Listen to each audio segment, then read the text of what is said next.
My dear മക്കളെ, let's step into the exciting world of English. മക്കളെ, sir ഇന്ന് വന്നിരിക്കുന്നത് കുറച്ച് ഫ്രേസൽ വെർബുകളായിട്ടാണ്. എന്താ ഫ്രേസൽ വെർബുകൾ എന്ന് വെച്ചാൽ ഡിഫറെൻറ്റ് മീനിങ് ഉള്ള വേർഡ്സ് ഉണ്ടല്ലോ, അത് ചേർത്ത് വെച്ച് കഴിഞ്ഞാൽ നമുക്ക് പുതിയൊരു മീനിങ് ഉള്ള പുതിയൊരു വാക്കുണ്ടാക്കാൻ പറ്റും. ഓക്കെ, ഇംഗ്ലീഷിൽ അങ്ങനെ ഒരുപാട് ഫ്രേസൽ വെർബുകളുണ്ട്. ഇന്ന് സാറ് വന്നിരിക്കുന്നത് കം എന്ന വാക്കുകൊണ്ട് ഉണ്ടാക്കാൻ പറ്റുന്ന കുറച്ച് ഫ്രേസൽ വെർബുകളും കൊണ്ടാണ്. ഓക്കെ മക്കളെ, ഇത് നിങ്ങളുടെ വെയിറ്റിംഗ് ഫോർ റെയിൻ എന്ന ചാപ്റ്ററിൻ്റെ ആക്ടിവിറ്റീസിൻ്റെ ഭാഗത്ത് നോക്കിയാൽ കാണാൻ പറ്റും. അവിടെ നിങ്ങൾക്ക് കുറച്ച് ഫ്രേസസ് കം വെച്ചിട്ട് പഠിക്കാനുണ്ട്. ആ കാര്യങ്ങളാണ് മക്കളെ നമ്മൾ ഇന്ന് ഡിസ്കസ് ചെയ്യുന്നത്. അപ്പം ഓർത്ത് വയ്ക്കുക, ഫ്രേസൽ വെർബുകൾ കമ്മു വെച്ചിട്ടുള്ള എന്തൊക്കെയാണെന്ന് വെച്ചാൽ അതാണ് നമ്മൾ പഠിക്കാൻ പോകുന്നത്. ടെക്സ്റ്റ് ബുക്കിൽ നിങ്ങൾക്ക് തന്നിരിക്കുന്ന ഒരു ക്വസ്റ്റ്യൻ ആണിത്. ഇതിനകത്ത് കുറേ ബ്ലാങ്കുകൾ കാണാൻ പറ്റും അല്ലേ, കാലിയായി കിടക്കുന്ന കുറേ സ്ഥലങ്ങൾ. ഇതൊക്കെ ഫില്ല് ചെയ്യാനാണ് നമ്മളോട് പറഞ്ഞിട്ടുള്ളത്. അതിൻ്റെ ഏറ്റവും താഴെയായിട്ട് ഒരു ബോക്സിനകത്ത് കുറേ ഫ്രേസസ് കാണാം അല്ലേ. കം അപ്പ് ഉണ്ട്, come across, come out, come by, come off. ഇത്രയും വ്യത്യസ്ത വാക്കുകളുണ്ടല്ലോ, ഇതിനൊക്കെ ഡിഫറെൻറ്റ് മീനിങ്സ് ഉണ്ട്.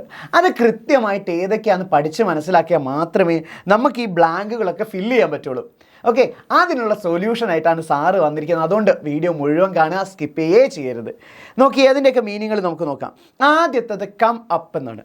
കമ്മിൻ്റെ കൂടെ ഒരു അപ്പും കൂടെ ചേർത്ത് കഴിഞ്ഞാൽ നമുക്ക് എന്ത് ചെയ്യാം, അതിനൊരു മീനിങ് ക്രിയേറ്റ് ചെയ്യാം. To create or think of something new. പുതിയതോ അല്ലെങ്കിൽ ഒരു പുതിയതിനെ കുറിച്ചോ ചിന്തിക്കുന്ന സമയത്ത് നമുക്ക് അവിടെ കം അപ്പ് എന്ന വാക്ക് ഉപയോഗിക്കാം. ഒരു പുതിയ കാര്യം ഉണ്ടാക്കുകയോ പറയുകയോ ചെയ്യുന്ന സമയത്ത് നമുക്ക് കം അപ്പ് എന്ന വാക്ക് അവിടെ കൃത്യമായിട്ട് ഉപയോഗിക്കാൻ പറ്റും. പിന്നെ കം അക്രോസ് ആണ്. എന്താണ്? To meet or encounter. നേരിടുക അല്ലെങ്കിൽ അത് നമ്മുടെ ജീവിതത്തിൽ സംഭവിക്കുക അല്ലെങ്കിൽ അത് മീറ്റ് ചെയ്യുക എന്നുള്ള അർത്ഥം വരുന്ന സമയത്ത് നമുക്കവിടെ കം അക്രോസ് എന്നുള്ള ഫ്രേസൽ വെർബ് ആഡ് ചെയ്യാവുന്നതാണ്. ഇനി കം ഔട്ട്, ഇതിൻ്റെ മീനിങ് എന്താ? To appear or to show. പ്രത്യക്ഷപ്പെടുക അല്ലെങ്കിൽ കാണിച്ചു കൊടുക്കുക എന്ന ഒരു മീനിങ് വരുന്ന സമയത്ത് നമുക്ക് കം ഔട്ട് എന്ന ഫ്രേസൽ വെർബാണ് യൂസ് ചെയ്യാൻ പറ്റുക. അടുത്തത് കം ബൈ. എന്തൊക്കെയാ? To obtain or to get. എന്തെങ്കിലും ഒന്ന് സ്വന്തമാക്കുക അല്ലെങ്കിൽ ലഭിക്കുക എന്നുള്ള സാഹചര്യം വരുന്ന സമയത്ത് അല്ലെങ്കിൽ അത്തരം ഒരു മീനിങ് സെൻറ്റൻസിന് ആവശ്യപ്പെടുന്നുണ്ടെങ്കിൽ നമുക്ക് അവിടെ കം ബൈ എന്ന വാക്ക് ചേർക്കാവുന്നതാണ്. ഇനി അവസാനത്തത് to end up in a particular condition or situation. ഒരു പ്രത്യേക സാഹചര്യത്തിൽ എന്ത് ചെയ്യുക, അവസാനിപ്പിക്കുക അല്ലെങ്കിൽ ഒരു പ്രത്യേക കണ്ടീഷനിൽ അവസാനിപ്പിക്കേണ്ടി വന്നു എന്ന് നമ്മൾ സെൻറ്റൻസിൽ പറയുന്നുണ്ടെങ്കിൽ നമുക്ക് അവിടെ കറക്റ്റ് മീനിങ് ആയിട്ട് കം ഓഫ് കൊടുക്കാവുന്നതാണ്. ഓക്കെ, ഇനി നമുക്ക് ടെക്സ്റ്റ് ബുക്കിലുള്ള കാര്യങ്ങളുടെ ലൈൻ ബൈ ലൈൻ എക്സ്പ്ലനേഷൻ അവിടെ ഏതൊക്കെ ഫ്രേസസ് നമുക്ക് യൂസ് ചെയ്യാമെന്നുള്ള കാര്യം ഒന്ന് നോക്കിയാലോ. ആദ്യത്തത് തന്നെ എന്താണ്?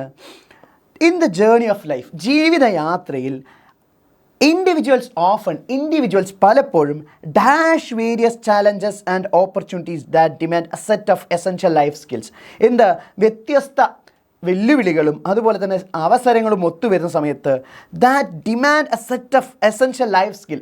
ഒരുപാട് കഴിവുകൾ, നിർബന്ധമായും വേണ്ട ഒരുപാട് കഴിവുകൾ നമുക്ക് എന്ത് ചെയ്യേണ്ടി വരും? ആവശ്യമായിട്ട് വരും. സോ നമുക്ക് എന്ത് ചെയ്യേണ്ടി വരും? ഇവിടെ കറക്റ്റായിട്ട് യൂസ് ചെയ്യാൻ പറ്റുന്ന walk in the journey of life individuals often ഏതാണ്? നോക്കിയേ, കം അക്രോസ് അല്ലേ, ടു മീറ്റ് ഓർ എൻകൗണ്ടർ. നമുക്കത് വേണ്ടി വരില്ലേ? നമ്മൾ വെല്ലുവിളികൾ എന്നുള്ള കാര്യമാണ് അതിന് ശേഷം വരുന്നത്. അപ്പോൾ നമ്മൾ വെല്ലുവിളികൾ നേരിടേണ്ട സാഹചര്യം എന്ന് പറയുമ്പോൾ അവിടെ നമ്മൾ കം അക്രോസ് കൊടുക്കണേ, കം അക്രോസ്.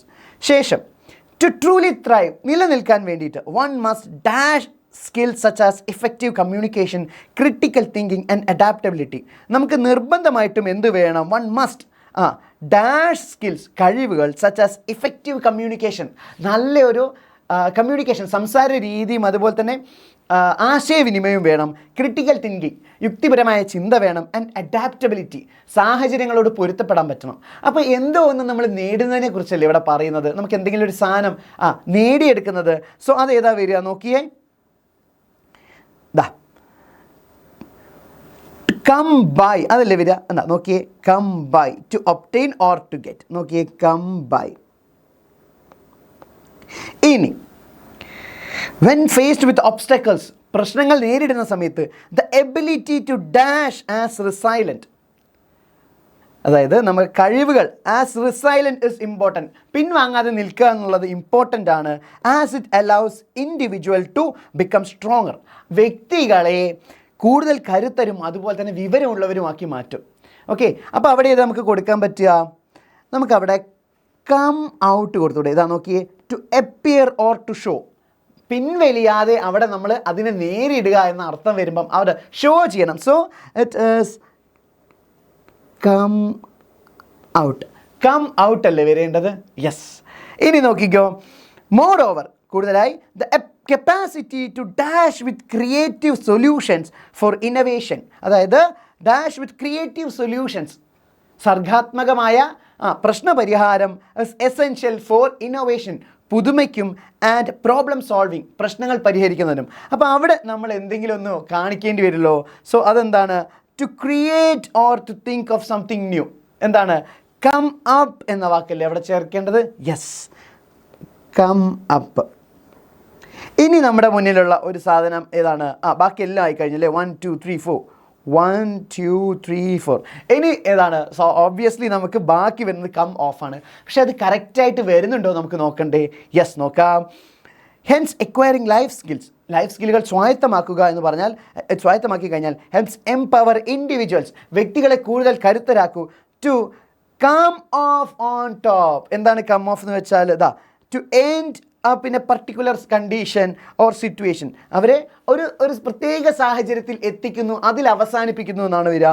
സോ കറക്റ്റാണ് come off. On top not only as survivors, അതിജീവിക്കുന്ന ആൾക്കാർ മാത്രമായിട്ടല്ല, ബട്ട് ആസ് ഇൻഡിവിജ്വൽസ്, വ്യക്തികൾ, who flourish in the face of adversity, പ്രതികൂല സാഹചര്യങ്ങളിലും വിജയിക്കുന്ന ആളുകൾ എന്ന രീതിയിൽ അവരെ എൻഡ് ചെയ്യിക്കാൻ പറ്റും എന്നാണ് പറയുന്നത്. ഓക്കെ, അപ്പം കണ്ടോ മക്കളെ, വ്യത്യസ്ത മീനിങ്ങുകളുള്ള ഈ വാക്കുകളൊക്കെ നമ്മൾ കൃത്യമായിട്ട് യൂസ് ചെയ്ത സമയത്ത് നമുക്ക് കറക്റ്റായിട്ടുള്ള എല്ലാ ആൻസേഴ്സും കിട്ടുകയും ചെയ്തു. നമ്മൾ അതിന് ഫുൾ മാർക്ക് നേടിയെടുക്കുകയും ചെയ്തു. അപ്പോൾ മക്കളെ, ഇതുപോലുള്ള ഒരുപാട് ഫ്രേസസും ഫ്രേസൽ വെർബുകളെ കുറിച്ചും എല്ലാ ക്ലാസ്സും ഈ ഒരു ചാനലിൽ വരുന്നയാൾക്ക് ആണ്. അപ്പോൾ മക്കളെ, ചാനൽ സബ്സ്ക്രൈബ് ചെയ്തിട്ടില്ലെങ്കിൽ സബ്സ്ക്രൈബ് ചെയ്യുക. ഇവിടെ വരുന്ന ലൈവും ക്ലാസ്സുകളും എല്ലാം അറ്റൻഡ് ചെയ്ത് പരീക്ഷയ്ക്ക് നന്നായിട്ട് പ്രിപ്പയർ ചെയ്യുക. ബൈ.